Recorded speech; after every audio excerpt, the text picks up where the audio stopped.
আজকের এই ভিডিওতে আমি আলোচনা করব ৩টে টপিক নিয়ে। এক হচ্ছে অল ইন্ডিয়া র‍্যাংক, দ্বিতীয় হচ্ছে ক্যাটেগরি র‍্যাংক অ্যান্ড তৃতীয় হচ্ছে স্টেট র‍্যাংক। এই ৩টে জিনিসের সিগনিফিকেন্স কী সেটা সম্বন্ধে আলোচনা করব।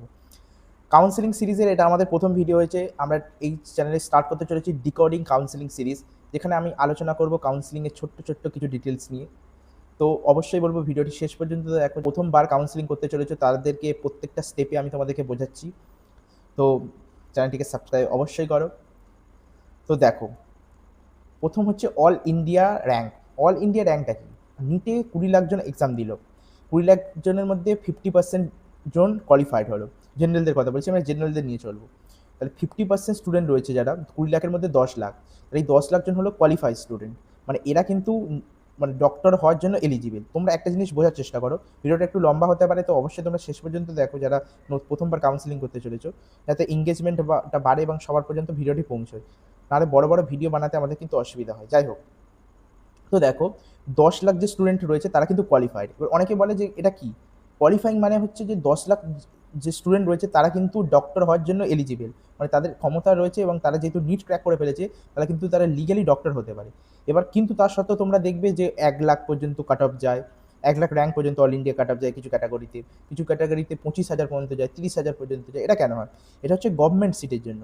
তাহলে যে 10 লাখ জন, যেটা 50 মানে 50% যে স্টুডেন্ট রয়েছে 10 লাখ জন, তারা কিন্তু ডক্টর হওয়ার জন্য এলিজিবল। তো সেই জন্য অল ইন্ডিয়া কোটার যে র্যাঙ্কটা রয়েছে সেটা ইম্পর্টেন্স, এটাই হচ্ছে ওর ইম্পর্টেন্স। এবং দ্বিতীয় কোন ক্ষেত্রে অল ইন্ডিয়া কোটার যে র্যাঙ্কটা রয়েছে সেটা ইম্পর্টেন্স, সেটা হচ্ছে এইমসের ক্ষেত্রে।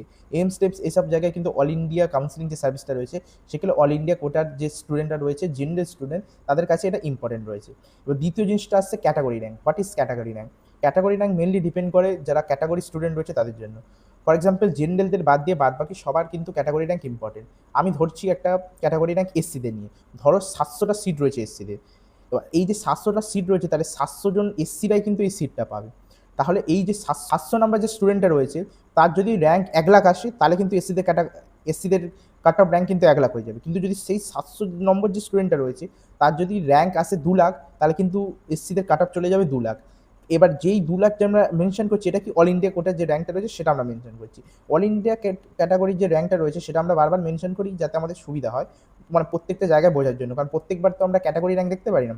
এবার এখানে যে মার্কসের যে ক্যাটাগরি র্যাঙ্কটা রয়েছে সেটা কি ডিপেন্ড করে, সেটাও কিন্তু অল ইন্ডিয়া কোটা স্টুডেন্টদেরই বেশি হেল্পফুল হয়।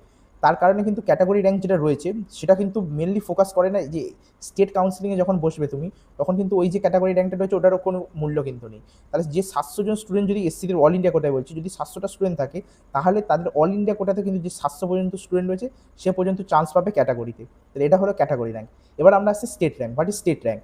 এবার দেখো, প্রত্যেকটা স্টেটে কিন্তু থাকে 85% রিজার্ভেশন। তাহলে যদি 100টা সিট থাকে তার মধ্যে 85টা স্টুডেন্ট কিন্তু ওয়েস্ট বেঙ্গলের যারা বসবাস করে ডমিসিয়াল 10 বছর ধরে রয়েছে বা এখানকার যারা বাসিন্দা তাদের জন্য রিজার্ভ থাকে। এর কারণে কি হয়, যে ওয়েস্ট বেঙ্গলে 100টা সিট রয়েছে, তার মধ্যে 85টা সিট কিন্তু ওয়েস্ট বেঙ্গলের স্টুডেন্টের জন্য। এবার ধরো কারোর র্যাঙ্ক 50,000 রয়েছে এবং একটা অল ইন্ডিয়া কোটা স্টুডেন্ট, তারও র্যাঙ্ক কিন্তু 50,000 রয়েছে। কিন্তু যদি ওয়েস্ট বেঙ্গলে 85টা সিট পূরণ করতে হয়, সেখানে কিন্তু অল ইন্ডিয়া যার 50,000 র্যাঙ্ক রয়েছে সে কিন্তু চান্স পাবে না। তার 48,000ও যদি র্যাঙ্ক হয় সে কিন্তু চান্স পাবে না। কিন্তু অন দ্য আদার হ্যান্ড যার 50,000 র্যাঙ্ক রয়েছে জেনারেল, এবং সে যদি ওয়েস্ট বেঙ্গলের বাসিন্দা হয়, তাহলে সে কিন্তু চান্সটা পাবে। তাহলে এখানেই আসছে আমাদের কিন্তু স্টেট র্যাঙ্ক। বা স্টেট র্যাঙ্কটা কখন ডিসাইড হয়? স্টেট র্যাঙ্কটা ডিসাইড হয় যখন আমাদের কাউন্সিলিং স্টার্ট হয়। ওয়েস্ট বেঙ্গলে ধরো রাউন্ড 1 স্টার্ট হলো, রাউন্ড 1 স্টার্টের পরে আমাদের ওয়েস্ট বেঙ্গলে ভেরিফাইড লিস্ট একটা বেরোবে, যেখানে ওয়েস্ট বেঙ্গলের ডমিসাইল স্টুডেন্ট যারা রয়েছে তাদের লিস্টও বেরোবে, সাথে সাথে তাদেরও লিস্ট বেরোবে যারা আমাদের ওয়েস্ট বেঙ্গলে পার্টিসিপেট করতে চায়। এবার ওখানে কিন্তু স্পেসিফিকলি মেনশন থাকবে যে এইসব স্টুডেন্ট আমাদের ওয়েস্ট বেঙ্গলের ডমিসিয়াল স্টুডেন্ট। এই ক্ষেত্রে কিন্তু তখন তোমাদের লাগবে স্টেট র্যাঙ্কটা। তাহলে ওয়েস্ট বেঙ্গলে কাউন্সিলিংয়ের জন্য সবথেকে বেশি ইম্পর্টেন্ট জিনিস হচ্ছে স্টেট র্যাঙ্ক।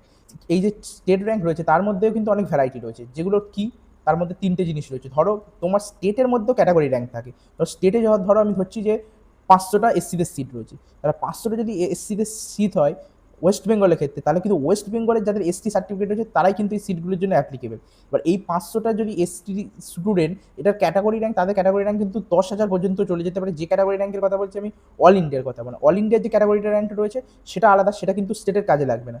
আমাদের স্টেটে যে 500 জন স্টুডেন্ট রয়েছে তারাই কিন্তু চান্স পাবে স্টেট কোটার যে কাউন্সিলিংয়ের এসসিদের স্পেসিফিকলি সিট রয়েছে। তো আশা করি তোমাদেরকে বোঝাতে পারলাম all India rank, category rank এবং স্টেট র্যাঙ্ক, এবং স্টেটের ভিতরেও ক্যাটাগরি র্যাঙ্ক কী রয়েছে সেটা আরও ভালোভাবে আমরা বিস্তারিতভাবে আলোচনা করবো এইসব জিনিস নিয়ে। তো অবশ্যই চ্যানেলটিকে তোমরা সাবস্ক্রাইব করো, এবং যারা যারা আমাদের কাউন্সিলিং সার্ভিস নিতে ইচ্ছুক স্পেশালাইজড কোর্সের জন্য, মানে তোমার কোন কোন কলেজ তোমার পক্ষে সুইটেবল হবে একটা তোমার জন্য শুধু স্পেসিফিকলি, অবশ্যই আমাদের সাথে টেলিগ্রামে জয়েন করো এবং আমাদের সাথে কথা বলো এবং কাউন্সিলিং সার্ভিস নিতে পারো। এবং অবশ্যই বলবো তোমরা চ্যানেলটিকে সাবস্ক্রাইব করো, নতুন নতুন ভিডিও এই চ্যানেলে আসবে ফ্রিতেই কাউন্সিলিং রিলেটেড। তো আবার দেখা হবে, বাই।